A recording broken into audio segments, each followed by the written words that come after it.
നമസ്കാരം. അപ്പോ തിയേറ്ററിൽ ആക്ഷൻ ഹീറോ ബിജു ആദ്യ ഭാഗത്ത് പ്രകമ്പനം കൊള്ളിച്ച രണ്ട് സുന്ദരിമാരെയാണെന്ന് വനിതാ തിയേറ്ററിൽ വെച്ച് കാണാൻ സാധിച്ചത്. കണ്ടു കഴിഞ്ഞാൽ വിടോ അപ്പൊ തന്നെ രണ്ട് ക്വസ്റ്റ്യനുകൾ ഇട്ട് കൊടുത്തു.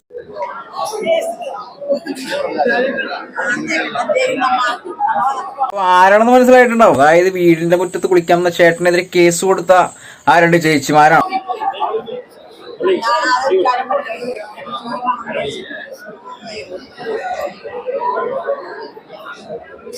എന്തായാലും തിയേറ്റർ പുളകം കൊള്ളിച്ച ആ ചേച്ചിനോട് ഒരു ക്വസ്റ്റ്യൻ അങ്ങോട്ട് ചോദിച്ചു.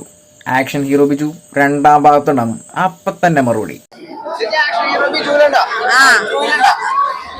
ടൂവിലൊന്നും ഞങ്ങളെ വിളിച്ചിട്ടില്ല. ഉണ്ടാവോ ഇല്ലെന്ന് അറിയാൻ പാടില്ല. സാറ് ഞങ്ങളെ വിളിച്ചാലേ ഞങ്ങൾക്ക് അറിയാൻ പറ്റുള്ളൂ. വിളിച്ചിട്ടില്ല.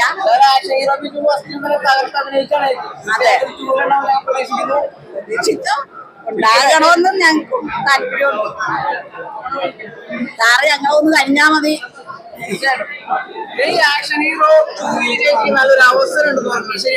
ശരിയാണ്, വിളിച്ചിട്ടില്ല ഇതുവരെ. വിളിക്കുമായിരിക്കും എന്നുള്ള പ്രതീക്ഷയിലിരിക്കണം. പ്രതീക്ഷയുണ്ട് തീർച്ചയായിട്ടും ഉണ്ട്. സാറ് ഞങ്ങളെ മറക്കൂലെന്നാണ് ഞങ്ങളുടെ ഓർമ്മ. പക്ഷെ തുടങ്ങിയിട്ടില്ലല്ലോ. ദൂരെങ്ങാണ്ടൊക്കെ അല്ലേ നമ്മുടെ ഇവിടെ ആയിട്ടില്ലല്ലോ. അപ്പൊ നിവിൻ പോളി അഭിനയിച്ച ആ ഒരു സൂപ്പർ ഹിറ്റ് ചിത്രത്തിന്റെ രണ്ടാം ഭാഗത്തിൽ വീണ്ടും വിളി വരും എന്നുള്ള പ്രതീക്ഷയിലാണ് ഇവർ രണ്ടുപേരും എന്നുള്ളതാണ് അവർ നേരിട്ട് ആ ഒരു വീഡിയോയിൽ പറഞ്ഞത്. തീർച്ചയായിട്ടും സാറുമാര് മറക്കില്ല, എന്തായാലും വിളിക്കും. എന്തായാലും പ്രേക്ഷകര് ശരിക്കും ഹൃദയത്തിലേറ്റിയ രണ്ട് ചേച്ചിമാരാണത്. തീർച്ചയായിട്ടും നിങ്ങളൊക്കെ ഓർക്കുന്നുണ്ടാവും. സൂപ്പർ അല്ലേ? ഇഷ്ടപ്പെട്ടു. അപ്പൊ വിഷ്ണു ഉണ്ണികൃഷ്ണൻ ഇടിയൻ ചന്തു എന്ന് പറയുന്ന ആ ഒരു ചിത്രം കാണുന്നതിന് വേണ്ടിയാണ് ആദ്യ ദിവസം അവരെ എത്തിയിരിക്കുന്നത്. തീർച്ചയായിട്ടും അവര് ഈ ഒരു ചിത്രത്തിൽ അഭിനയിച്ചിട്ടുണ്ട് എന്നുള്ള കാര്യം നമ്മളോട് പറഞ്ഞായിരുന്നു. ഞങ്ങളും ചെറിയൊരു വേഷം ചെയ്തിട്ടുണ്ട്.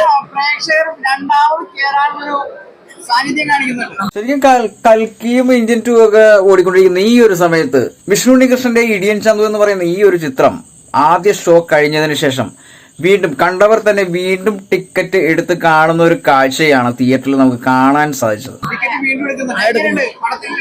സൂപ്പർ എനിക്കിഷ്ടപ്പെട്ടു. ഇതല്ലേ വിഷ്ണു കയറി വരട്ടെ. അതെ എല്ലാവരും കാണേണ്ട പടമാണ്.